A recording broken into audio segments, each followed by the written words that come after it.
Okay, बिस्मिल्लाहिर्रहमानिर्रहीम। अच्छा भाई, सबसे पहले हम यहाँ पर अब यूज़ करेंगे मॉक एपीआई। एक वेबसाइट है और बहुत अच्छी वेबसाइट है। इसका इस्तेमाल करके आप, अगर मिसाल के तौर पे आपको एपीआई आपके पास नहीं बनी हुई और या आपको एपीआई पे काम नहीं करना आता, लेकिन आप फिर भी एपीआई का इस्तेमाल करना चाहते हो, तो फिर आप मॉक एपीआई यूज़ कर सकते हो। बड़ी अच्छी वेबसाइट है। यहाँ पर हम इस वेबसाइट को ओपन कर लेते हैं। ठीक है। The easiest way to mock REST APIs. इस पे मैं क्या करूँगा कि मैं अपना अकाउंट लॉगिन कर लेता हूँ फटाफट से। ओके, मैं साइन इन विद गूगल कर लूँगा। अच्छा, यहाँ पर पहले मेरा एक प्रोजेक्ट बना हुआ था। ठीक है। अब मैं यहाँ पर क्या करूँगा कि एक नया प्रोजेक्ट बनाऊँगा। इसमें प्रोजेक्ट लिमिट एक प्रोजेक्ट की ही होती है। फिर आपको अगर एक्स्ट्रा काम करना है तो जाहिर सी बात है कि फिर आपको अपनी एपीआई ही इस्तेमाल करनी होगी या फिर आपको पेड सर्विस इनकी लेनी पड़ेगी। ठीक है। तो वन प्रोजेक्ट हम इस पर फ्रीली बना सकते हैं और उस पर काम कर सकते हैं और हम सीख सकते हैं कि एपीआई फ्लटर में किस तरह से काम करती हैं। अब तक हमने सिर्फ डेटा गेट किया था, लेकिन अब हम चारों ऑपरेशंस परफॉर्म करेंगे यहाँ पर। ठीक है। सबसे पहले यहाँ पर मैं एक नया प्रोजेक्ट क्रिएट करूँगा। प्रोजेक्ट को हम यहाँ पर कुछ भी नाम दे सकते हैं, जैसे टू डू ऐप या कुछ भी। तो यहाँ पर अभी हम इसको नाम दे देते हैं टू डू ऐप। होगा कुछ नहीं, बहुत बेसिक सा प्रोजेक्ट होगा जिसमें चारों करंट ऑपरेशंस जो आपके होते हैं वो परफॉर्म हो रहे होंगे।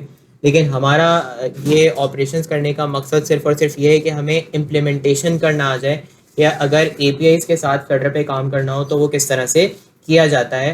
प्रोजेक्ट को नाम क्या दे रहा हूँ आपके सामने, टू डू ऐप। ठीक है। इसे मैंने यहाँ पे क्रिएट किया। ठीक है, ये टू डू ऐप आ गई है। अब टू डू ऐप के अंदर मैंने यहाँ पर क्या करना है, इसको सिलेक्ट करना है। सिलेक्ट करने के बाद यहाँ पर मैंने इसके अंदर एक नई रिसोर्स ऐड करनी है। रिसोर्स क्या है कि मिसाल के तौर पे आपने बताना है कि यार आपकी एपीआई के अंदर क्या क्या चीज़ें होंगी, मतलब कौन कौन सा डेटा इसके अंदर अवेलेबल हो सकता है। तो यहाँ पर मैं क्या कर रहा हूँ कि मैं इसको नाम दे देता हूँ टू डूज। ठीक है, टू डूज नाम दे दिया मैंने इसको। ठीक है भाई।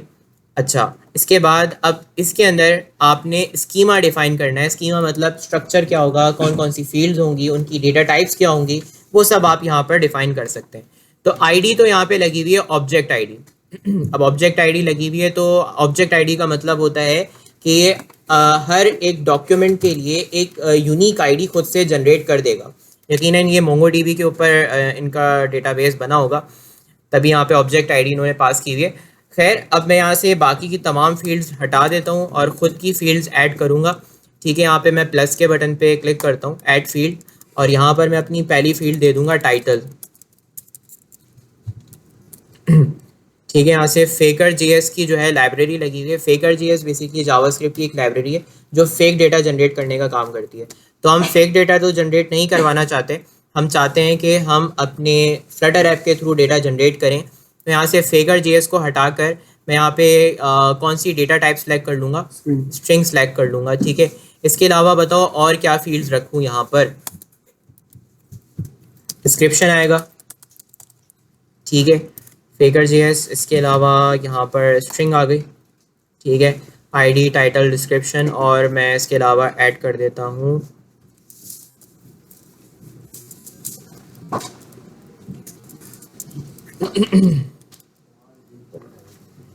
Created at, let me check कि यहाँ पे टाइम है। हाँ बिल्कुल, यहाँ डेट होता है तो मैं डेट ऐड कर देता हूँ और फिर डेटेड एट। ठीक है, यहाँ पर मैंने आपके सामने जो है वो ये फील्ड्स ऐड कर दी हैं, टाइटल, डिस्क्रिप्शन। मैं कर देता हूँ। अच्छा, मैं फिलहाल यहाँ पे इतनी ही फील्ड्स रख रहा हूँ, ID, title, description and created at. ठीक है भाई, इज दैट क्लियर? ठीक है, अब यहाँ पर मैंने अपनी रिसोर्स कंप्लीट कर लिए। अब मैं इसको यहाँ पर क्रिएट का बटन प्रेस करके क्रिएट कर लेता हूँ। क्रिएट हो रहा है।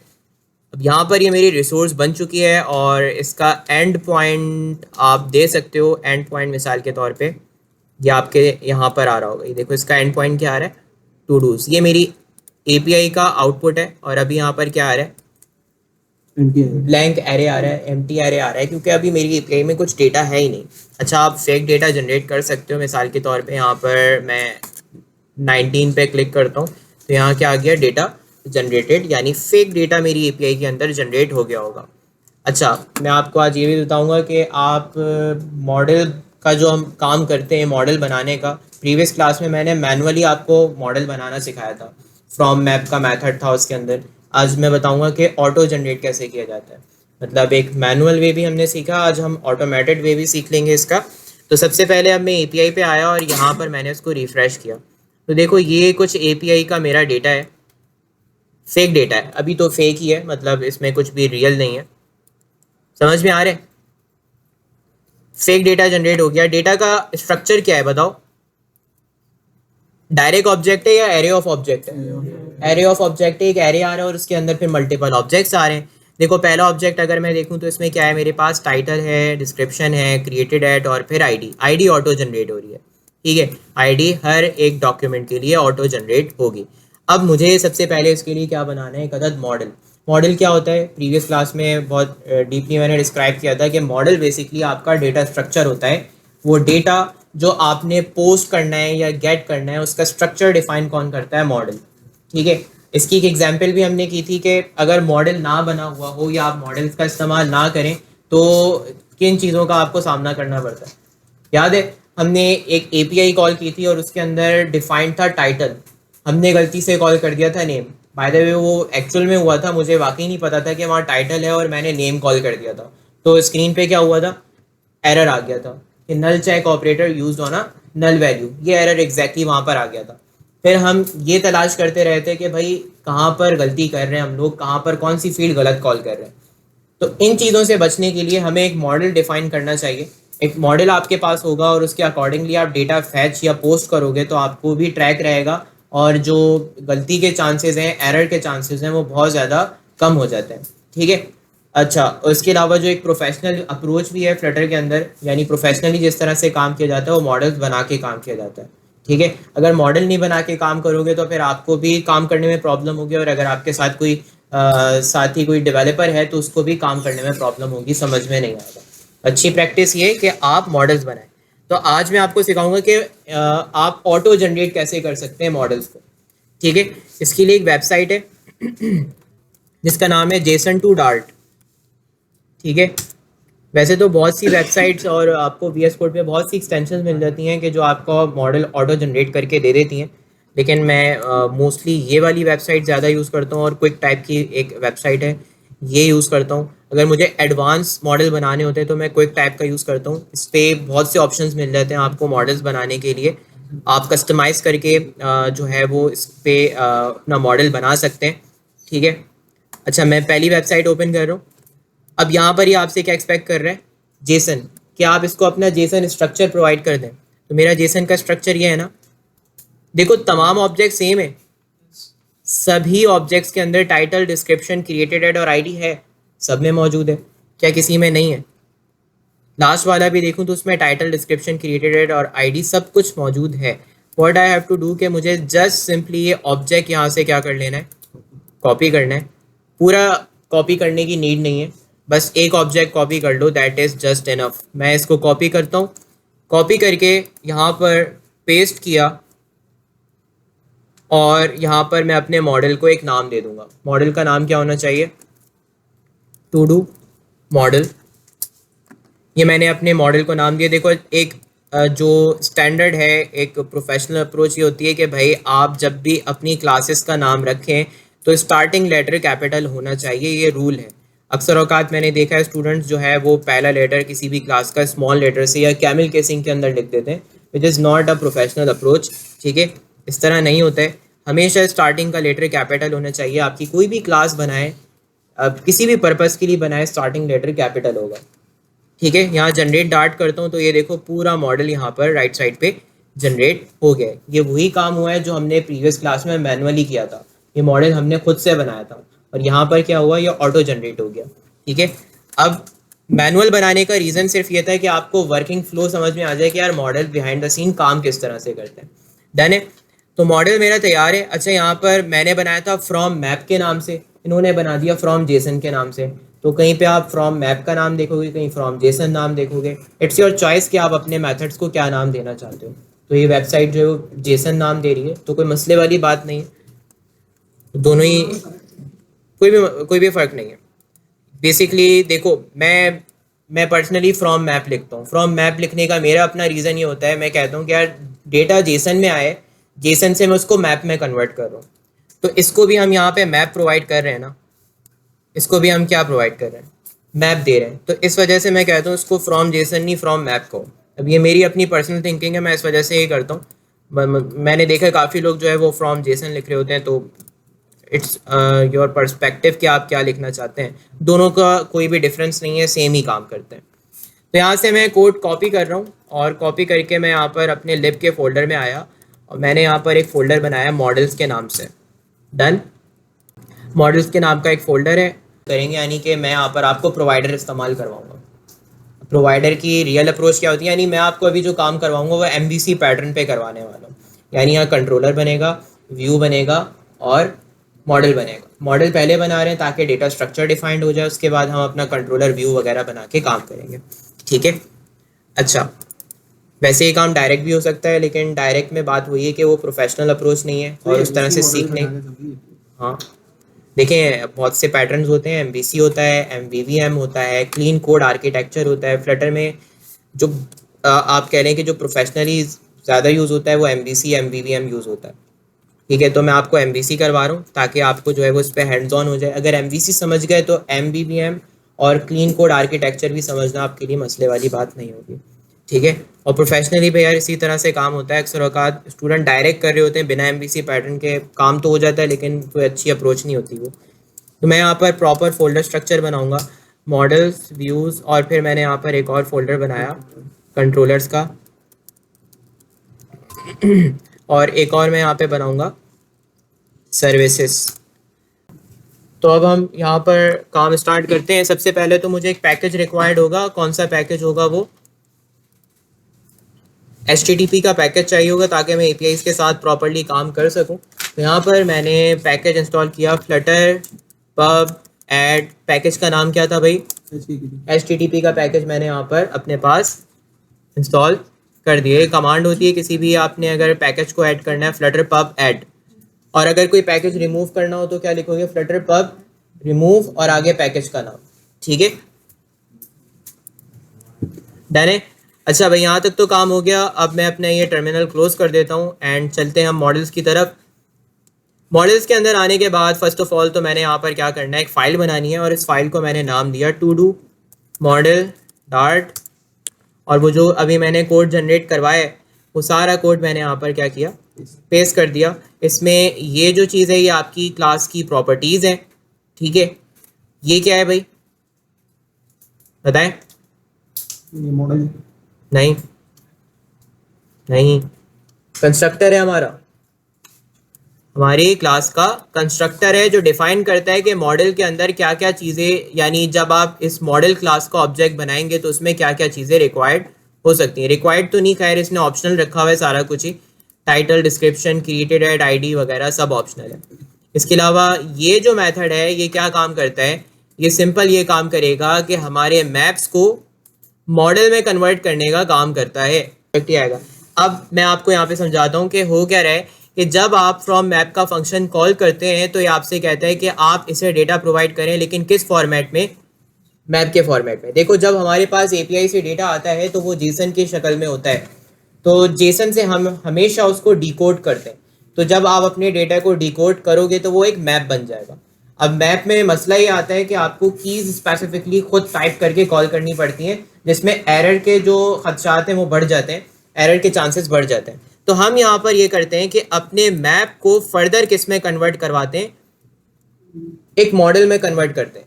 मॉडल में कन्वर्ट करने का फ़ायदा ये होता है कि आपको कीज़ स्पेसिफिकली खुद टाइप नहीं करना पड़ती, प्री डिफाइंड आ जाती हैं। प्री डिफाइंड स्ट्रक्चर मिल जाता है आपको अपने मॉडल का, उसके आगे जस्ट डॉट लिखते हो तो की आपके सामने आ जाती है, आपको खुद से टाइप नहीं करनी पड़ती। तो बात यह है कि फ्रॉम मैप का फंक्शन कॉल होगा, ये हमसे मैप लेगा और उस मैप की तमाम कीज़ को, यानी कि मिसाल के तौर पे डेटा के अंदर तमाम कीज़ होंगी जो API से आएंगी, जैसे title, description, created at, ID वगैरह, ये तमाम की तमाम चीज़ें ये किस में सेट हो जाएंगी? एक मॉडल के अंदर। ये हमारा ऑब्जेक्ट है, इसी क्लास का ऑब्जेक्ट रिटर्न कर रहा हूँ। अच्छा, ये इसकी बात कर रहे हैं फ्रॉम मैप की। फ्रॉम मैप हमारा एक कंस्ट्रक्टर है, और ये कौन सा कंस्ट्रक्टर है? ये एक फैक्ट्री कंस्ट्रक्टर है। फैक्ट्री कंस्ट्रक्टर हम उस कंस्ट्रक्टर को कहते हैं जो हमें ऑब्जेक्ट रिटर्न करता है जो कि प्री डिफाइंड होता है। नॉर्मल कंस्ट्रक्टर में और फैक्ट्री कंस्ट्रक्टर में फ़र्क ये है कि अगर आप नॉर्मल कंस्ट्रक्टर को कॉल करते हो तो वो एट अ टाइम आपका ऑब्जेक्ट इनिशियलाइज करता है आपसे चीज़ें लेके, ठीक है। लेकिन जो फैक्ट्री कंस्ट्रक्टर होता है ये ऑलरेडी मेड बना बनाया ऑब्जेक्ट रिटर्न करता है। फ़र्क बस इतना से, जो नॉर्मल कंस्ट्रक्टर होता है वो उसी टाइम इनिशियलाइजेशन करता है, सही है, बनाता है ऑब्जेक्ट फिर आपको रिटर्न करता है। लेकिन इसकी खास बात यह है कि ये बना बनाया ऑब्जेक्ट आपको रिटर्न कर देता है, ठीक है। अब जैसे ये देखो, ये ऑब्जेक्ट बना हुआ है ना, ये मुझे डायरेक्टली रिटर्न कर देगा। इसकी खास बात यह है, सही है। अच्छा, और टू मैप, अच्छा अब ये यूज़ कब होता है? ये यूज़ तब होता है जब डेटा आता है या जाता है।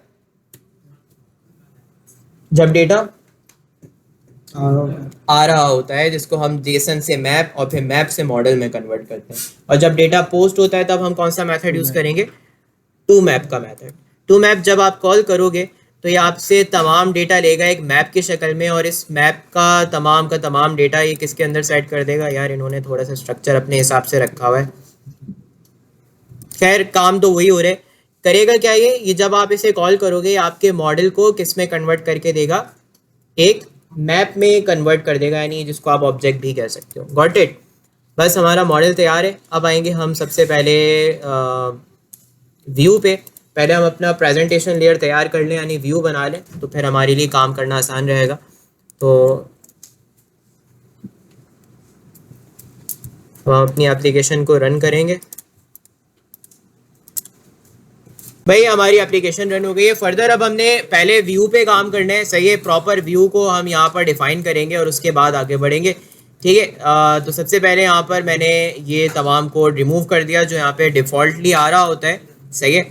ये कोड रिमूव किया और उसके बाद यहाँ पर अभी जो मैं काम करने लगा हूँ, सबसे पहले तो मैं यहाँ पर एक स्टेटलेस विजेट जो है डिफ़ाइन करूँगा, ठीक है। एक स्टेटलेस विजेट जिसका नाम मैंने रखा माई ऐप, या इसको नाम देते थे माई टू डू ऐप, ठीक है।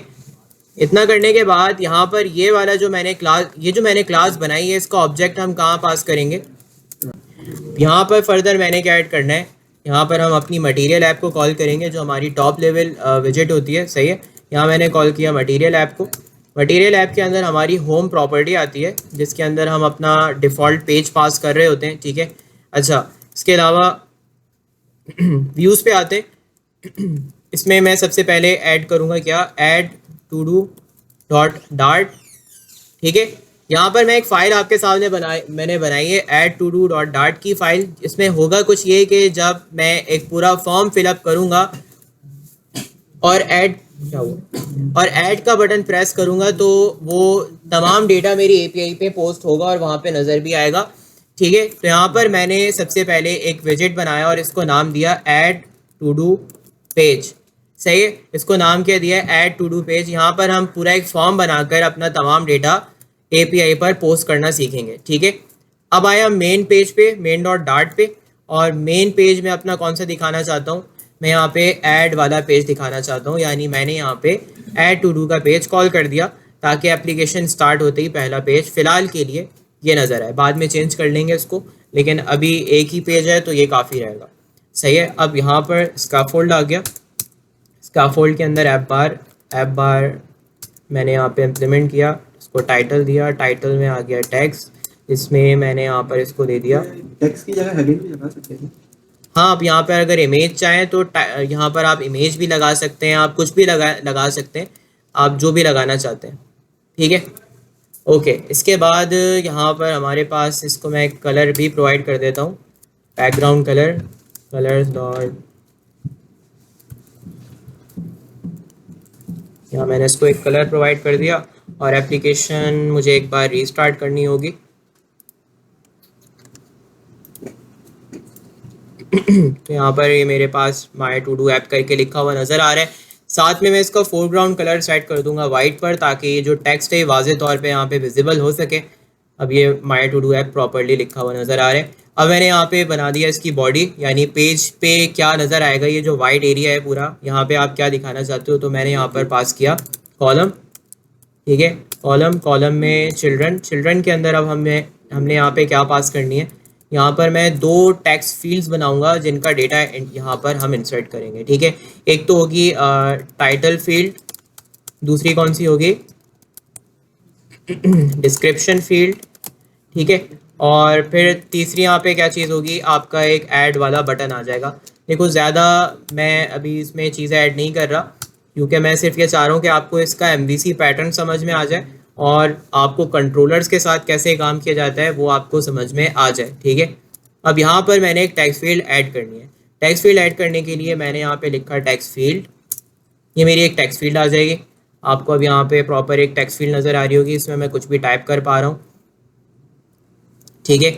अच्छा, इस टेक्स्ट फील्ड को हम थोड़ा सा डेकोरेट कर लेते हैं। इसमें हम डेकोरेशन ऐड करेंगे। डेकोरेशन कौन सी, इनपुट डेकोरेशन, ठीक है। मैंने यहाँ पे क्या ऐड किया है, इनपुट डेकोरेशन ऐड की है, सही है। इनपुट डेकोरेशन के अंदर अब मैं यहाँ पर एक बॉर्डर लगा देता हूँ, ठीक है। बॉर्डर कौन सा, एक आउटलाइन बॉर्डर, ठीक है। मैंने कौन सा बॉर्डर ऐड कर दिया, यहाँ पे मैंने एक आउटलाइन इनपुट बॉर्डर ऐड कर दिया, ठीक है भाई। अब आपको यहाँ पे एक प्रॉपर बॉर्डर नज़र आ जाएगा। अच्छा, बात ये है कि बिल्कुल भी पैडिंग नहीं है हमारी एप्लीकेशन में, तो यहाँ पे मैं चाहता हूँ कि थोड़ी पैडिंग वगैरह ऐड हो जाए और ऊपर एक बड़ा सा यहाँ पे ना एक टाइटल आ जाए, जिससे पता चल सके कि यार हम करंटली कौन से पेज में हैं। तो यहाँ पे एक हेडिंग ऐड कर देंगे, ठीक है। अब हेडिंग ऐड करने के लिए मैंने यहाँ पे टेक्स्ट विजेट का इस्तेमाल किया और यहाँ पर मैंने लिख दिया ऐड योर टू डू, ठीक है। इसको यहाँ पर प्रॉपर हेडिंग की शक्ल देने के लिए इसका जो बेटा बातें नहीं, इसको यहाँ पे स्टाइल प्रोवाइड कर देते हैं, टेक्स्ट स्टाइल के अंदर मैंने यहाँ पर इसको प्रोवाइड किया क्या, फॉन्ट साइज कितना, तकरीबन 30 पिक्सल्स का। फॉन्ट वेट भी दे दिया मैंने इसको, यहाँ पर फॉन्ट वेट क्या दे देंगे हम, फॉन्ट वेट मैंने दे दिया इसको बोल्ड, ताकि ये जो हेडिंग है ये एक बड़ी सी यहाँ पे प्रॉपर्ली नज़र आ सके, ठीक है भाई। अच्छा, फर्दर मुझे यहाँ पर ये करना है कि साइड्स पर पैडिंग ऐड करनी है और ये जो हेडिंग है इसको लेफ़्ट पे मूव करना है। तो लेफ़्ट पे मूव करने के लिए मुझे यहाँ पे कॉलम का जो क्रॉस एक्सिस अलाइनमेंट है उसको किस पे लेके जाना होगा, डॉट स्टार्ट पे। स्टार्ट करूँगा तो वो बिल्कुल लेफ़्ट साइड पे मूव कर जाएगी, ठीक है। फर्दर थोड़ी थोड़ी स्पेसिंग आ जाए इनके दरमियान, तो कॉलम के अंदर स्पेसिंग प्रॉपर्टी होती है। मैंने यहाँ पे 10 पिक्सल्स की स्पेसिंग ऐड कर दी, तो ये कम लग रही है, मैं इसको 20 कर देता हूँ। तो यहाँ पे 20 पिक्सल्स की स्पेसिंग आ गई। इनके अराउंड पैडिंग होनी चाहिए। पैडिंग ऐड करने के लिए कॉलम को हम किस में रैप अप करेंगे, यहाँ पर पैडिंग विजेट में रैप अप कर देंगे, ठीक है। तो कॉलम पे क्लिक किया और यहाँ पे बल्ब के आइकन पे गए और इसको किस में रैप अप किया मैंने, पैडिंग में। पैडिंग यहाँ पर मैं इसको 16 पिक्सल्स की पैडिंग प्रोवाइड कर दूंगा, मच बेटर, ठीक है। यहाँ पर हम टाइप कर पा रहे हैं। फर्दर मैं चाहता हूँ कि यार ये जो मेरी टेक्स्ट फील्ड है ना, इसके अंदर ना ये क्या हुआ, सेकंड, मेरी जो टेक्स्ट फील्ड है इसके अंदर यहाँ पर एक आइकन भी शो होना चाहिए। तो आइकन शो करने के लिए मैं यहाँ पर क्या ऐड कर दूंगा, प्रीफिक्स आइकन, ठीक है। मैं क्या ऐड कर रहा हूँ, एक प्रीफिक्स आइकन। इसमें मैंने एक आइकन पास किया, आइकन्स डॉट टेक्स्ट करके, अगर हमारे पास कुछ होता हो, टेक्स्ट होता है, आइकन्स डॉट हेडिंग होती है, कुछ नहीं, हेडिंग नहीं होता, हेडफोन आ गया, टेक्स्ट, चलो ये ऐड कर देते हैं, ये ठीक रहेगा। प्लेस होल्डर भी लगा सकते हैं, प्लेस होल्डर भी लगा सकते हैं, बिल्कुल। यहाँ पर हम प्लेस होल्डर भी ऐड कर देते हैं, जैसे कि यहाँ पर मैंने ऐड कर दिया हिंट टेक्स्ट। हिंट टेक्स्ट के अंदर मैंने लिख दिया यहाँ पर कि इंटर टाइटल, ठीक है, इंटर टाइटल, सही है। ये बन गई एक टेक्स्ट फील्ड। इसी को कॉपी करके हम नीचे की जाने पेस्ट करेंगे और ये बन जाएगी कौन सी फील्ड, ये डिस्क्रिप्शन बन जाएगी। ये हो जाएगा इंटर डिस्क्रिप्शन। लेकिन आपको ये बात पता ही होगी कि यार डिस्क्रिप्शन के लिए जो है टेक्स्ट एरिया थोड़ा ज़्यादा होना चाहिए। ऐसा है कि क्योंकि डिस्क्रिप्शन ज़्यादा भी हो सकता है, तो ये जो डिस्क्रिप्शन वाली फील्ड है ये थोड़ी सी बड़ी होनी चाहिए एज़ कम्पेयर टू टाइटल के लिए। तो यहाँ पर मुझे क्या ऐड करना होगा, यहाँ पर मैं मैक्स लाइन्स ऐड कर दूँगा, ठीक है। अपनी टेक्स्ट फील्ड में मैक्स लाइन्स ऐड कर दूँगा कि एक टाइम में कितनी लाइन्स इसके अंदर आनी चाहिए। मैंने कहा यहाँ पे कम से कम 5 लाइन्स बाय डिफ़ॉल्ट आ जाए। तो अब ये टेक्स्ट एरिया आपके सामने थोड़ा सा जो है वो बढ़ गया है, ठीक है। अच्छा, यहाँ पर एक सेकेंड, मैच करके यहाँ पे कुछ होता है हमारे पास, थोड़ा सा वेयर्ड लग रहा है वो अलाइनमेंट उसकी। एक second, label, align label with hint, true, label लगा देते हैं हिंट टेक्स्ट के बजाय हम यहाँ पर, वो ज़्यादा अच्छा लगेगा। लेबल टेक्स्ट बजाय ये मैं यहाँ पे लेबल टेक्स्ट ऐड कर देता हूँ।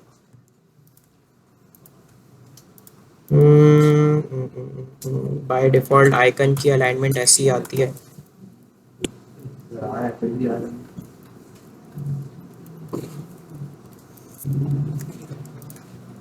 अच्छा भाई, अब यहाँ पर देखो आपके पास ना प्लेस होल्डर में और क्या कहते हैं हिंट टेक्स्ट में फ़र्क ये है कि अगर मिसाल के तौर पे मैं इस पर होवर करता हूँ ना, तो यहाँ पर क्या होता है कि ये जो आपके पास इंटर डिस्क्रिप्शन का ये टेक्स्ट है ये ऊपर एनिमेट करके मूव कर जाता है। तो ये आपको इफेक्ट किसके थ्रू देखने को मिलता है? लेबल के थ्रू। देखो ऊपर वाले में मैंने हिंट टेक्स्ट का इस्तेमाल किया है, लेकिन नीचे मैं क्या यूज़ कर रहा हूँ, यहाँ पर मैं यूज़ कर रहा हूँ लेबल टेक्स्ट। तो फ़र्क इतना सा इसके अंदर ये आ जाता है। बाय द वे आइकन अच्छा ही नहीं लग रहा है, यहाँ पे आइकन को हटा देते हैं, अब बेहतर है, ठीक है। अच्छा, अब दूसरी चीज़ यहाँ पर ये है कि यार एक बटन आ जाए नीचे, ठीक है। बटन ऐड करने के लिए मैं यहाँ पर क्या करूँगा कि मैं कौन से बटन का इस्तेमाल करूँगा, साइज़ बॉक्स लगाऊँगा सबसे पहले तो, सही है। साइज़ बॉक्स में आ जाएगा हाइट 50 पिक्सल्स, विड्थ आ जाएगी कितनी, पेज की मैक्सिमम विड्थ को ऑक्यूपाई करे, तो उसके लिए हम क्या लिखते हैं, डबल इन्फिनिटी। डबल इन्फिनिटी का मतलब होता है कि भाई पेज की मैक्सिमम विड्थ को ऑक्यूपाई कर लो, सही है। मैंने यहाँ पर एक बॉक्स बना दिया है, it's like a div you can say, ये एक तरह की डिव है और इसके अंदर मैं अपना बटन जो है वो डिज़ाइन करूँगा। तो बटन यहाँ पे बनाने के लिए हमने क्या किया कि यहाँ पे मैंने चाइल्ड लगाया। चाइल्ड में क्या आएगा, एलिवेटेड बटन। यहाँ पे मैंने आपके सामने इसमें क्या ऐड कर दिया है, एलिवेटेड बटन ऐड कर दिया है। उसके बाद इसके अंदर क्या आना चाहिए, ऑन प्रेस का फंक्शन किया, बटन के क्लिक पर होगा क्या, ठीक है। और यहाँ पे क्या आ जाएगा, ऐड टू डू। तो यहाँ पे बटन आपको प्रॉपर एक नज़र आ रहा होगा, लेकिन बात ये कि बटन ठीक नहीं लग रहा है, इसको थोड़ा सा सही करना है, कलर वगैरह प्रोवाइड करना है। तो इसके लिए मैं यहाँ पर अब क्या करूँगा कि मैं यहाँ पर इसको स्टाइल प्रोवाइड कर दूँगा, ठीक है। बटन को स्टाइल दे देंगे, elevated button dot style from, ठीक है। बैकग्राउंड कलर इसको हम दे देंगे कलर्स डॉट इंडिगो, ठीक है। और जो इसका फोरग्राउंड कलर है वो हम यहाँ पे सेट कर देंगे क्या, कलर्स डॉट वाइट, ताकि जो टेक्स्ट है वो प्रॉपर वे में नज़र आ सके, सही है। दूसरा जो इस बटन की वो क्या कहते हैं बॉर्डर है, उसको मैंने राउंडेड नहीं रखना, तो इसके लिए मैं यहाँ पे पास करूँगा क्या, शेप, सही है। इसमें क्या आ जाएगा, शेप पास करेंगे, और शेप कौन सा, राउंडेड रेक्टेंगल बॉर्डर। कौन सा शेप मैंने पास किया, राउंडेड रेक्टेंगल बॉर्डर। और इस शेप के अंदर आने के बाद मैं इसका बॉर्डर रेडियस तब्दील कर दूंगा। मैंने कहा बॉर्डर रेडियस कितना होना चाहिए, एक सेकेंड, बॉर्डर रेडियस कितना होना चाहिए, बॉर्डर रेडियस हमने इसको सेट कर दिया 8 पिक्सल्स पे, मच बेटर, सही है। लोग फिर बातों में लगे हो, समझ नहीं रहे हो यहाँ पे। अच्छा भाई, अब इतना काम करने के बाद अब हमने इसको अपनी एपीआई के साथ लिंक करवाना है कि मैं इसमें अपना डेटा फिलअप करूं, ऐड टू डू का बटन प्रेस करूं, तो ये सारा डेटा एपीआई पे जाना चाहिए। और जब तक डेटा जाने में टाइम लग रहा है, मिसाल के तौर पे लोडिंग हो रही है, तो वो हमने स्क्रीन पे लोडिंग भी शो करवानी है, सही है। तो ये सारी चीज़ें हम करेंगे, लेकिन इसके लिए अब सबसे पहले देखो मैं अभी व्यू तैयार कर चुका हूँ, मॉडल ऑलरेडी यहाँ पे डन हो गया है। अब मुझे बनानी है क्या, सर्विस। लास्ट क्लास में याद होगा कि एपीआई वाला काम मैंने एक ही पेज पे कर दिया था, जहाँ मैं अपना फ्रंट एंड लिख रहा था उसी के ऊपर ही मैंने अपनी एपीआई का काम भी कर दिया था, लेकिन वो सिर्फ समझाने की हद तक था। इसका जो प्रोफेशनल अप्रोच होती है वो ये होती है कि आप सर्विसेज बना के काम करें, ठीक है। तो अब मैं आपको सर्विस बेस्ड काम करना सिखाऊंगा कि आप सर्विसेज बना के किस तरह से काम कर सकते हैं। तो मैंने यहाँ पर सर्विसेज का एक फ़ोल्डर बनाया है और इसके अंदर मैं ऐड करूँगा क्या, to do service dot dot. मैंने यहाँ पे एक फ़ाइल बनाई है सर्विस के अंदर, टू डू सर्विस के नाम से, और यहाँ पर हम क्या करेंगे कि एक क्लास लिखेंगे। मैंने आपके सामने यहाँ पर क्या बना दिए, एक क्लास बना दी है, किस नाम से, टू डू सर्विस के नाम से। और इस टू डू सर्विस नामी क्लास के अंदर हमने क्या करना है, अब मैंने यहाँ पर सबसे पहले तो अपना API का लिंक स्टोर करवाना है, ठीक है। अच्छा, API की जो लिंक है वो बाहर कहीं पे भी एक्सेस नहीं होनी चाहिए, तो इसके लिए जो API का URL है वो मैं प्राइवेट रख रहा हूँ, ठीक है। इसके अंदर मुझे अपनी API की लिंक होल्ड करवानी है। तो मेरी API कौन सी थी, ये मेरी API थी, सही है। इसकी लिंक मैंने यहाँ से URL को पूरा कॉपी कर लिया, और लिंक इसकी कॉपी करके अब हम कहाँ पर लिख देंगे,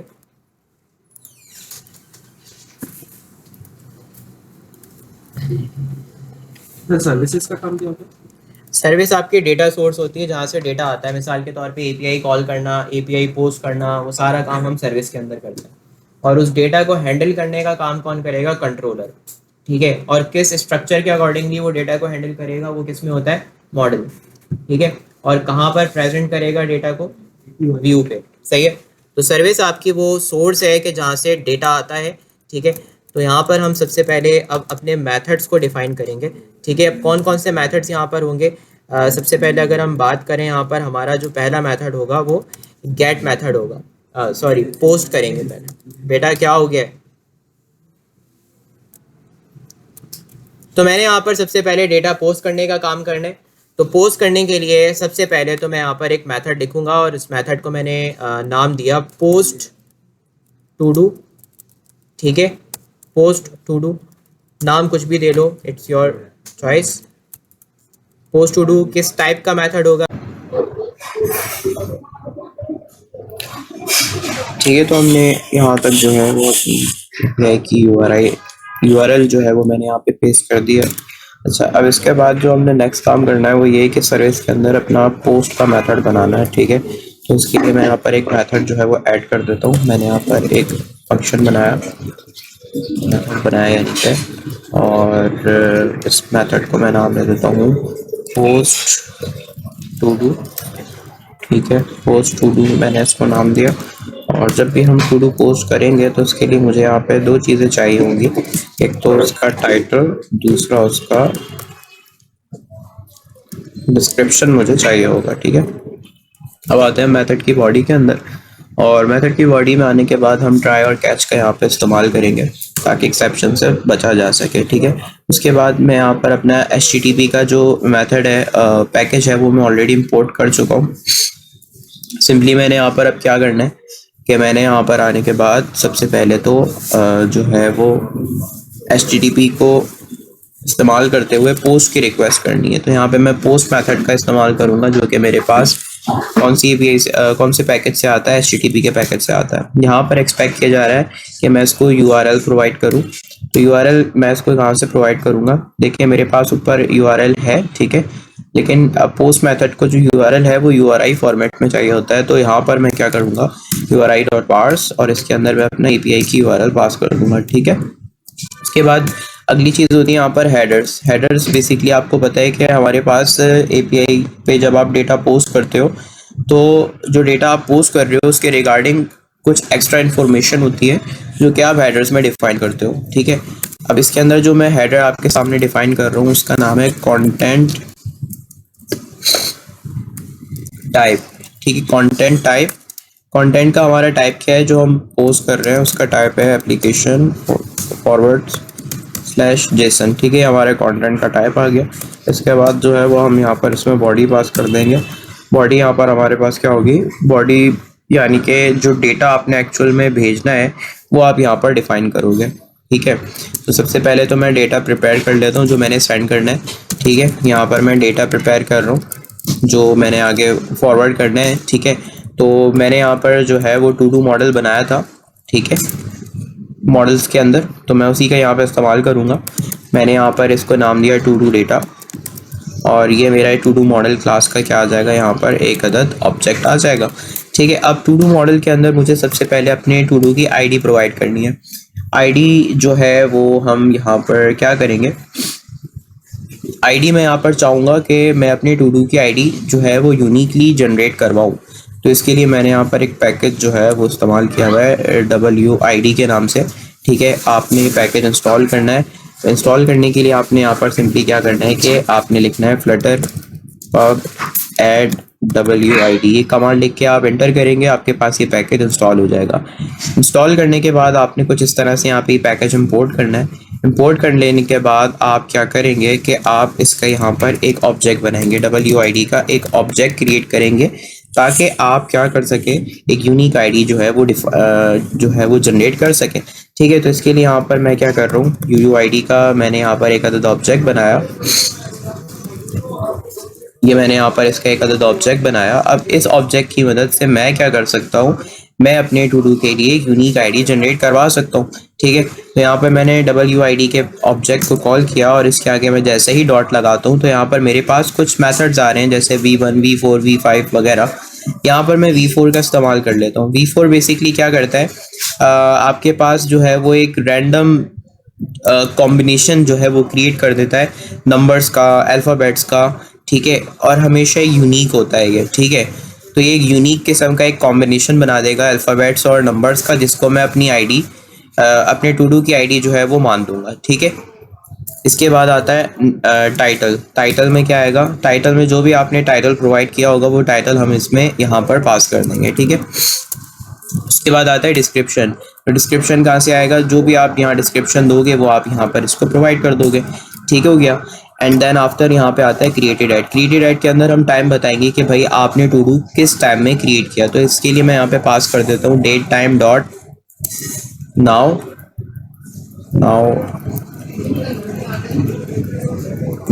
ठीक है, डॉट मिली सेकेंड सिंस ईपॉक। अब मैं यहाँ पर ये इसलिए पास कर रहा हूँ क्योंकि क्रिएटेड ऐड की जो डेटा टाइप है वो इंटीजर है। ठीक है, अब क्योंकि ये इंटीजर है तो मुझे अपना टाइम कम्प्लीटली एक इंटीजर फॉर्मेट में इसके अंदर स्टोर करना होगा। तो मैंने जो अपना टाइम स्टोर किया है वो मिली सेकेंड्स के फॉर्मेट में इसके अंदर स्टोर करवाया है, जो कि बेसिकली इंटीजर फॉर्मेट है। ठीक है, तो ये मेरा पूरा एक मॉडल डेटा प्रिपेयर हो चुका है, जिसको मैं फर्दर यहाँ पर जो है वो बॉडी के अंदर पास कर सकता हूँ।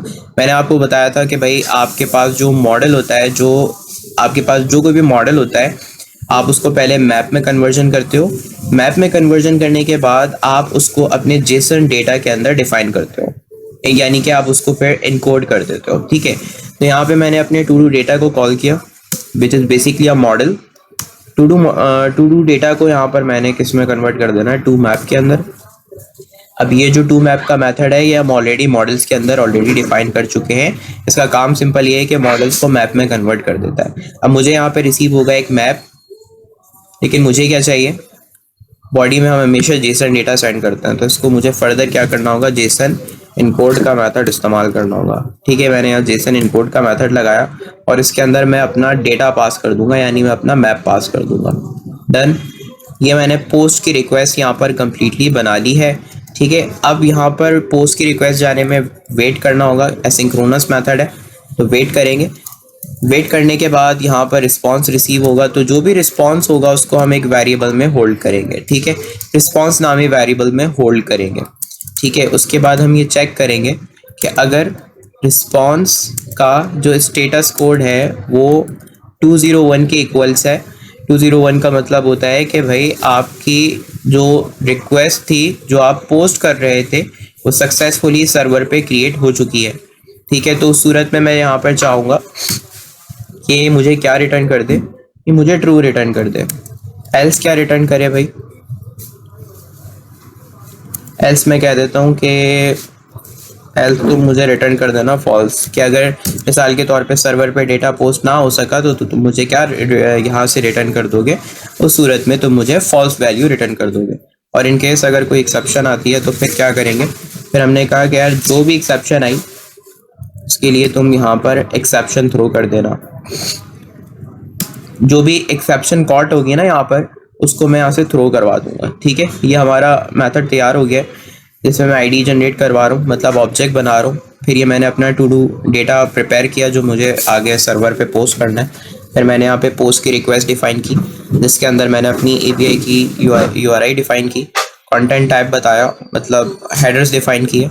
हेडर्स डिफाइन करने के बाद मैंने बॉडी के अंदर अपना डेटा इनकोड किया जेसन फॉर्मेट में। बदले में मुझे रिस्पांस मिला, मतलब मैंने जब पोस्ट रिक्वेस्ट की तो रिस्पांस आया। रिक्वेस्ट के बदले जो रिस्पांस आया तो उस पर मैंने यहाँ पे चेकिंग की, क्या ये रिस्पांस का स्टेटस कोड 201 है। 201 का मतलब होता है कि सर्वर पे डेटा पोस्ट हो गया है। मैंने कहा ट्रू रिटर्न करना, और अगर नहीं हुआ पोस्ट तो तुम फॉल्स रिटर्न कर देना। ठीक है भाई, यहाँ तक हमारा ये काम होता है मुकम्मल। ये मेरी सर्विस बन चुकी है। अब सर्विस बनने के बाद अब मैं आता हूँ कंट्रोलर्स पे। कंट्रोलर्स के अंदर बेसिकली हम इन्हीं सर्विसेज को हैंडल करेंगे, यानी कि जो बिजनेस लॉजिक होती है, स्टेट मैनेजमेंट होती है, वो सारी चीज़ें हम अपने कंट्रोलर्स के अंदर कर रहे होते हैं। और इसके लिए मैं एक पैकेज का इस्तेमाल करूँगा जो मैं क्लास में करवा चुका हूँ, flutter pub add provider package का इस्तेमाल करेंगे हम लोग स्टेट मैनेजमेंट का। ठीक है, तो मेरे पास ऑलरेडी पैकेज डाउनलोडेड है, आप कर लीजिए अपने पास। ठीक है, अब यहाँ पर हमने क्या करना है कि जा करके एक कंट्रोलर तैयार करना है। तो मैं इसके लिए यहाँ पे बना देता हूँ एक टू डू कंट्रोलर। ठीक है, मैंने एक फ़ाइल क्रिएट की है टू डू कंट्रोलर के नाम से, और यहाँ पर मैं क्या करूँगा कि मैं एक टू डू कंट्रोलर बना रहा हूँ जो इनहेरिट करेगा किसको, चेंज नोटिफायर को। चेंज नोटिफायर बेसिकली आपके पास फ्लटर के अंदर वो क्लास होती है कि जब भी आपकी स्टेट में कोई चेंजेस आते हैं तो उनको डिफाइन करने के लिए चेंजेस को, या उनको नोटिफाई करवाने के लिए चेंज नोटिफायर का इस्तेमाल किया जाता है। अब इसके अंदर हम कुछ चीज़ें बनाएंगे, जैसे कि सर्विसेज को कॉल करेंगे, और हम यहाँ पर कुछ स्टेट वेरिएबल्स को डिफाइन करेंगे। कुछ गेटर्स हमारे पास यहाँ पर हो सकते हैं, और इसके अलावा मेथड्स होंगे। तो पहले सर्विसेज डिफाइन कर देते हैं। बेसिकली टू डू कंट्रोलर के अंदर जो मैं सर्विस इस्तेमाल करूँगा वो ये वाली है, टू डू सर्विस। ठीक है, तो यहाँ पर मैंने इसके अंदर जो ये क्लास बनाई थी टू डू सर्विस की, इसका मैं यहाँ पर ऑब्जेक्ट दिए जो है वो क्रिएट करूँगा।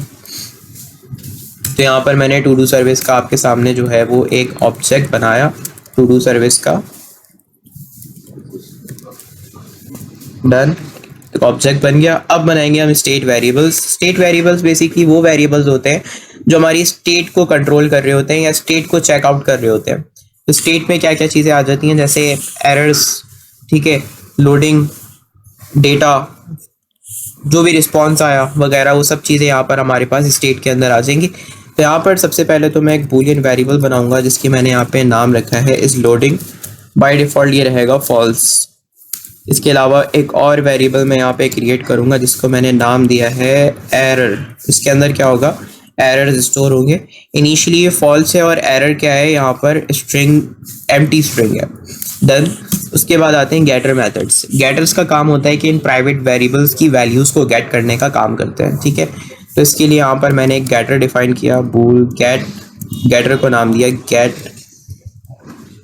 बल्कि मैं नाम सेम दे देता हूँ इज़ लोडिंग। नाम सेम दिया जा सकता है, मसला नहीं होता। बस ये क्या, ये मेक श्योर कीजिएगा कि आपकी गेटर के स्टार्टिंग में अंडरस्कोर ना आए। जो आपके प्राइवेट स्टेट वेरिएबल्स होते हैं उनके स्टार्टिंग में आप अंडरस्कोर लगाते हो, इसका मतलब होता है कि ये स्टेट वेरिएबल प्राइवेट है, इसकी स्टेट को आउटसाइड द क्लास चेंज नहीं किया जा सकता। इसकी जो स्टेट है वो इसी क्लास के अंदर ही चेंज होगी। ठीक है, आउटसाइड से क्लास इसकी स्टेट को तब्दील या ओवरराइड नहीं किया जा सकता। ठीक है, उसके बाद यहाँ पर मैंने क्या किया, मैंने एक गेट एरर के नाम से एक यहाँ पर मैंने स्टेट वेरिएबल बनाया, सॉरी गेटर बनाया। इस गेट एरर्स का काम ये होगा कि आपके जो भी एरर वगैरह इस वेरिएबल में होल्ड होंगे उनको लाने का काम ये करेगा। ठीक है, ये बन गए गेटर्स। अब आते हैं मेथड्स पर। ठीक है, अब पहला मेथड बना रहा हूँ मैं। पहला मेथड यहाँ पर मेरे पास क्या है, मैंने इसको नाम दिया फ्यूचर। ठीक है, फ्यूचर टाइप का मेथड होगा। अच्छा हाँ, एक चीज़ मैं मिस कर गया कि मैंने जब यहाँ से पोस्ट टू डू का मेथड डिफाइन किया तो मैंने कहा कि यार या तो ये ट्रू रिटर्न करेगा या तो ये फॉल्स रिटर्न करेगा, लेकिन मैंने यहाँ पर इसकी टाइप को डिफाइन नहीं किया। तो मैं टाइप बता देता हूँ कि भाई ये जो मेरा मेथड है पोस्ट टू डू नाम का, ये जब फ्यूचर में कॉल होगा तो एक इस टाइप की वैल्यू रिटर्न करेगा, ये एक बूलियन वैल्यू मुझको रिटर्न कर सकता है, ठीक है भाई। अब आते हैं वापस कंट्रोलर पे, और यहाँ पर फिलहाल मैं इसको वॉइड कर देता हूँ। मेथड को नाम दिया मैंने ऐड टू डू। जब भी आप टू डू ऐड करोगे तो आपको क्या क्या चीज़ें रिक्वायर्ड होगी, आपको यहाँ पर रिक्वायर्ड हो सकती हैं 2 चीज़ें, ठीक है। आपको 2 चीज़ें रिक्वायर्ड हो सकती हैं, एक तो टाइटल चाहिए होगा और आपको दूसरा चाहिए होगा डिस्क्रिप्शन, ठीक है। ये 2 चीज़ें आपको यहाँ पर रिक्वायर्ड होगी, ठीक है। अब आता है मेथड के अंदर, अगेन ट्राई और कैच लगाएंगे इसके अंदर भी। अब यहाँ पर मैंने अपनी साथ ही साथ स्टेट को भी कंट्रोल करना है। देखो जब ऐड टू डू की रिक्वेस्ट करोगे ना, तो सबसे पहले तो आपकी जो लोडिंग है वो स्टार्ट हो जानी चाहिए। तो इस लोडिंग को यहाँ से मैं क्या कर दूंगा, ट्रू कर दूंगा। इस दौरान कोई एरर आया होगा, मतलब जब मैं रिक्वेस्ट कर रहा हूँ तो जाहिर सी बात है इस दौरान तो कोई एरर होगा नहीं, तो यहाँ पर मैं एरर वाले वेरिएबल को भी एम्प्टी स्ट्रिंग कर दूंगा। और नोटिफाई लिसनर्स लाजमी तौर पे लगाएंगे ताकि अपनी स्टेट को अपडेट किया जा सके, ठीक है। अच्छा, अब यहाँ पर हमने अपनी सर्विस मेथड को कॉल करना है, सर्विस को कॉल करना है जो मैंने ऊपर बनाई है, टू डू सर्विस डॉट, और यहाँ पर मैं कौन से मेथड को कॉल करूँगा, इसमें से पोस्ट टू डू को कॉल करूँगा। तो पोस्ट टू डू यहाँ से हमसे एक्सपेक्ट कर रहे हैं कि हम इसे टाइटल और डिस्क्रिप्शन प्रोवाइड करें, जो कि मेरे पास ऑलरेडी पैरामीटर से आ रहा है, जो कि डायरेक्टली यहाँ पर पास कर दिया गया, क्योंकि इसके पैरामीटर्स का नाम और इसके पैरामीटर्स का नाम सेम था, तो ये डायरेक्टली यहाँ पे पास हो गया, ठीक है।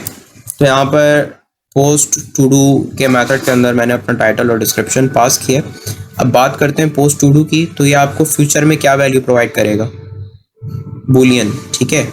तो ये बूलियन वैल्यू ला सकता है, यहाँ पर हम वेट करेंगे, लेकिन जैसे ही बूलियन वैल्यू आ जाएगी तो वो हम होल्ड करवाएंगे एक वेरिएबल में। वेरिएबल को नाम क्या दें, इस सक्सेस, ठीक है। मैंने इस सक्सेस नाम का वेरिएबल बनाया। अगर मान लेते हैं कि टू डू पोस्ट हो गया तो इसमें ट्रू आ जाएगा, और अगर नहीं हुआ तो इसमें फॉल्स आ जाएगा, ठीक है। तो यहाँ पर अब मैंने एक कंडीशन ऐड की है कि इस सक्सेस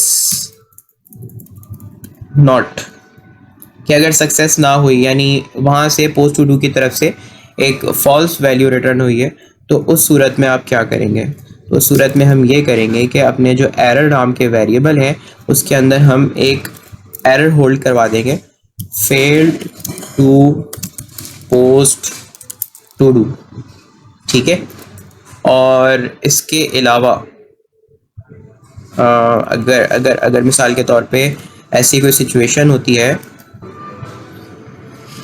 अगर ऐसी सिचुएशन होती है तो यहाँ पर हम एरर को जो है वो ये डिक्लेयर कर देंगे, एल्स नहीं होगा इसका। बस यहाँ पर दूसरी चीज़ जो हमने ये करनी है कि इस लोडिंग को यहाँ से हमने क्या कर देना है, फॉल्स कर देना है, क्योंकि मिसाल के तौर पर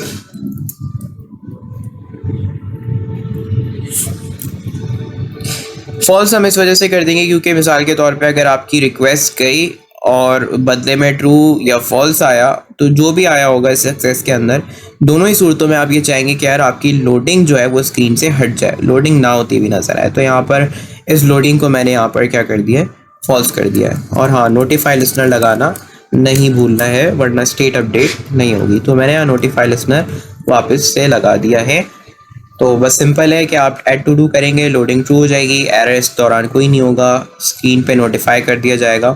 उसके बाद पोस्ट टू डू की मदद से, अपनी सर्विस की मदद से मैं पोस्ट टू डू पे रिक्वेस्ट सेंड करूँगा टाइटल और डिस्क्रिप्शन लेके। वेट करना होगा, लेकिन जैसे ही वेट कंप्लीट होगा तो इस सक्सेस नामी वेरिएबल के अंदर हमारे जो वहाँ से स्टेटस है वो उसके अंदर आ जाएगा, ट्रू या फॉल्स हो सकता है। मैंने कहा कि अगर ये सक्सेस नहीं हुई, यानी कि इसकी वैल्यू फॉल्स आई है, तो उस सूरत में तुम फिर क्या कहना, या इसको आप ऐसे भी कर सकते हो कि इस सक्सेस इक्वल टू फॉल्स, कि अगर सक्सेस फॉल्स के इक्वल आई है तो फिर आप यहाँ पर क्या कहेंगे कि fail to post to do किस में सेव हो जाएगा, एरर के अंदर। और इस दौरान हम लोडिंग को क्या कर देंगे, फॉल्स कर देंगे और नोटिफाई कर देंगे। और इन केस अगर कोई एक्सेप्शन आती है तो तब भी हम सबसे पहले तो लोडिंग को फॉल्स करेंगे ताकि यार लोडिंग ना होती भी नज़र आए, और इसी के साथ साथ जो एरर का मैसेज है उसको हम यहाँ से क्या कर देंगे, उसके अंदर हम एक एरर होल्ड करवा देंगे कि समथिंग वेंट रॉन्ग। डन है, सही है। ये मेरा कंट्रोलर मेथड बन चुका है। या हम ऐसा भी कर सकते हैं कि बजाय समथिंग वेंट रॉन्ग के जो एक एक्चुअल एरर रिसीव हो रहा है ना वही होल्ड करवा दें इसके अंदर, ठीक है। यानी कि जो भी एरर कॉट होगा वो डायरेक्टली मैं एरर वेरिएबल में होल्ड कर दूंगा। That's it. यहाँ तक मेरा कंट्रोलर बन चुका है। अभी सिर्फ ऐड टू डू का मेथड है, बाकी मेथड्स यहीं पे आएंगे। अब आएंगे हम, कंट्रोलर तो बना चुके हैं ना, अब बारी आती है कि इस कंट्रोलर को मैं रजिस्टर करूँ। तो मेन डॉट डार्ट पे आया और मेन डॉट डार्ट पे आने के बाद ये जो कंट्रोलर मैंने बनाया उसको मुझे यहाँ पे ऑन द टॉप कॉल करना होगा। तो ऑन द टॉप कॉल करने के लिए मैं यहाँ पे लगाऊंगा चेंज नोटिफायर प्रोवाइडर, ठीक है। चेंज नोटिफायर प्रोवाइडर के अंदर मैं अपना कंट्रोलर पास करूँगा, ठीक है। मेरे कंट्रोलर का नाम क्या है, टू डू कंट्रोलर, ठीक है। इसके अलावा मुझे यहाँ पर वापस से चाइल्ड भी पास करना होगा। चाइल्ड था हमारा माई टू डू ऐप, ठीक है। ये स्टेप करना भूलिएगा नहीं, क्योंकि अगर ये नहीं करते आप तो फिर आपके पास एरर आएंगे। आपको वो ये कहेगा कि भाई आप कंट्रोलर इस्तेमाल कर रहे हैं लेकिन कंट्रोलर को आपने अपने मेन फंक्शन में डिफ़ाइन नहीं किया है। तो इस तरह से आपने अपने कंट्रोलर्स को यहाँ पर लाजमी तौर पे डिफ़ाइन करना है। तो मैंने टू डू कंट्रोलर डिफ़ाइन कर दिया। अब चलते हैं हम कहाँ पे, व्यूज़ पे। तो मैं ऐड टू डू पे आया। ऐड टू डू पे आने के बाद यहाँ पर ये रहा मेरा ऑन प्रेस का फंक्शन, ठीक है। अब इस पे बेसिकली ये जो मेरा बटन है ना, एलिवेटेड बटन, ये कौन से कंट्रोलर को कंज्यूम करेगा, ये कंज्यूम करेगा टू डू कंट्रोलर को, ठीक है। तो टू डू कंट्रोलर को क्योंकि ये कंज्यूम करेगा तो मुझे इसे बनाना पड़ेगा कंज्यूमर। तो कंज्यूमर बना लेते हैं हम जल्दी से, ठीक है। कंज्यूमर में बिल्डर कंज्यूमर देखो यहाँ पे हमारे पास ना बहुत से कंट्रोलर्स हो सकते हैं। इसने किसे कंज्यूम करना है हमें वो यहाँ पे एक्सप्लिसिटली डिफाइन करना होगा। तो मैंने यहाँ पे बताया कि यार ये टू डू कंट्रोलर को जो है वो कंज्यूम करेगा, ठीक है। बाकी ये जो एक्स्ट्रा पैरामीटर्स हैं इनकी हमें रिक्वायरमेंट नहीं है, तो मैं इनको यहाँ से अभी के लिए जो है वो प्लेस होल्डर्स लगा के छोड़ देता हूँ। मुझे यहाँ पर जो पैरामीटर रिक्वायर्ड है वो है वैल्यू पैरामीटर, ठीक है।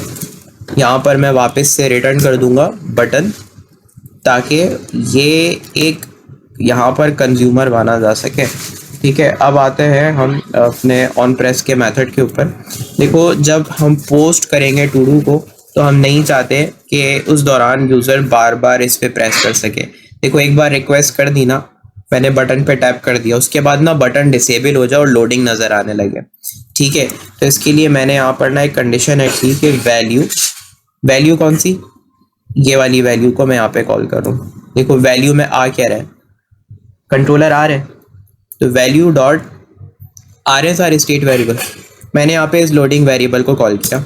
मैंने कहा कि भैया अगर लोडिंग हो रही है तो क्या करोगे। अगर लोडिंग हो रही है तो मैंने कहा कि भाई ऑन प्रेस को तुम क्या कर देना, नल कर देना, ठीक है। मैंने यहाँ पे बेसिक सी कंडीशन लगाई। मैंने कहा कि अगर लोडिंग हो रही हुई ना तो तुम ऑन प्रेस को क्या कर दोगे, नल कर देना, वरना क्या करोगे, वरना ये ऑन प्रेस का फंक्शन दिखाओगे, ठीक है। अब मैंने नल क्यों किया, क्योंकि मैं नहीं चाहता कि यार लोडिंग के दौरान बटन पे बार बार टैप किया जा सके। यानी अभी मैंने एक पोस्ट की रिक्वेस्ट की है, फ़ौरन से बंदा दोबारा क्लिक कर दे तो वो दोबारा रिक्वेस्ट चली जाएगी। तो इस तरह का बिहेवियर नहीं होना चाहिए। तो हम चाहते हैं कि बटन डिसेबल हो जाए, जब तक रिक्वेस्ट जा रही है, लोडिंग हो रही है, तब तक बटन डिसेबल्ड रहे। तो मैंने यहाँ पर ये कहा कि अगर लोडिंग हो रही है तो ऑन प्रेस को नल कर देना, वरना क्या करोगे, मतलब लोडिंग अगर नहीं हो रही तो फिर फंक्शन जो है वो आपका प्रॉपर फंक्शनल होगा, ठीक है। अब यहाँ पर मैंने अपने वैल्यू पैरामीटर को कॉल किया। वैल्यू डॉट क्या करना है हमने यहाँ पे, टू डू ऐड करना है, ऐड टू डू। अब ऐड टू डू के अंदर मैंने अपने कंट्रोलर्स जो है वो पास करने हैं, ठीक है। अब आपको ये पता है कि बेसिकली मैंने यहाँ पर बिल्ड मेथड के ऑन द टॉप जो है वो दो कंट्रोलर्स बनाए, टाइटल और डिस्क्रिप्शन कंट्रोलर, जो कि किसके साथ कनेक्टेड है, मेरी टेक्स्ट फील्ड्स के साथ कनेक्टेड है। इन कंट्रोलर्स का काम ये है कि आप टेक्स्ट फील्ड्स में जो कुछ भी टाइप करो तो उसको होल्ड करने का काम करते हैं ये कंट्रोलर्स। तो दोनों ही टेक्स्ट फील्ड्स के अंदर ये कंट्रोलर्स अटैच कर दिए गए हैं, ठीक है। अब आते हैं हम यहाँ पर ऐड टू डू के मेथड पे, और सबसे पहले यहाँ पर मैं अपना टाइटल कंट्रोलर यहाँ पे पास करूँगा, टाइटल कंट्रोलर टेक्स्ट। दूसरा यहाँ पे मैं पास करूँगा डिस्क्रिप्शन कंट्रोलर टेक्स्ट, ठीक है भाई। ये रिक्वेस्ट हमारी यहाँ पे कंप्लीट होती है ऐड टू डू के मेथड पे। अब यहाँ पर ये एक फ्यूचर मेथड है, तो इसका हमें वेट करना होगा। वेट करेंगे, वेट करने के बाद अब यहाँ पर हमने लगानी है इफ़ की कंडीशन, ठीक है। इफ़ की कंडीशन क्यों लगानी है कि क्योंकि मिसाल के अगर यहाँ पर कोई एरर आ रहा हुआ, ठीक है, तो वो भी तो हम चेक करेंगे ना।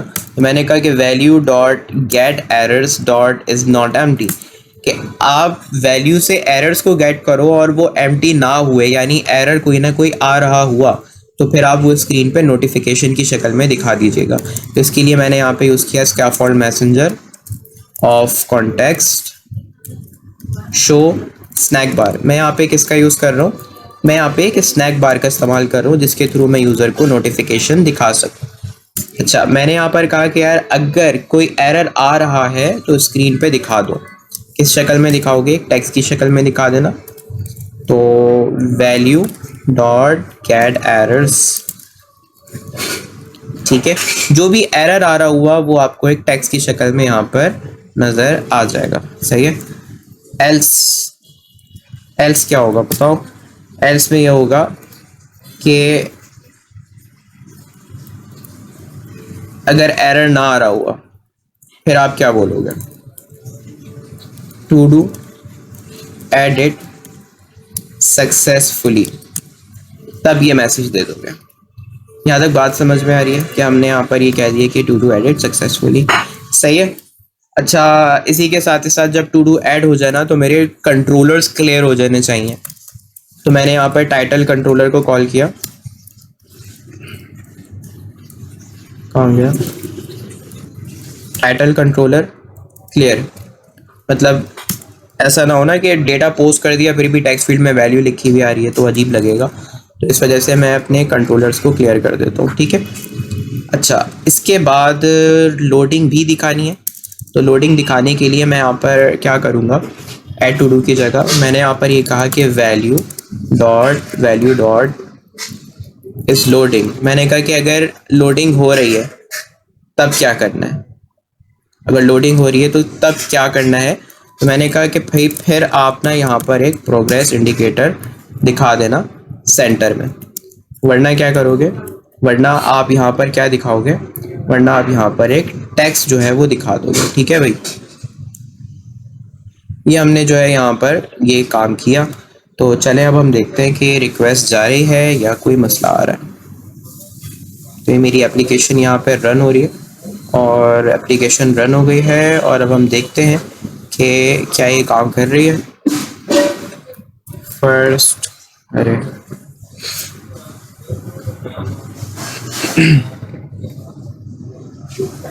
यहाँ पे मैं टाइप करता हूँ फर्स्ट टू डू,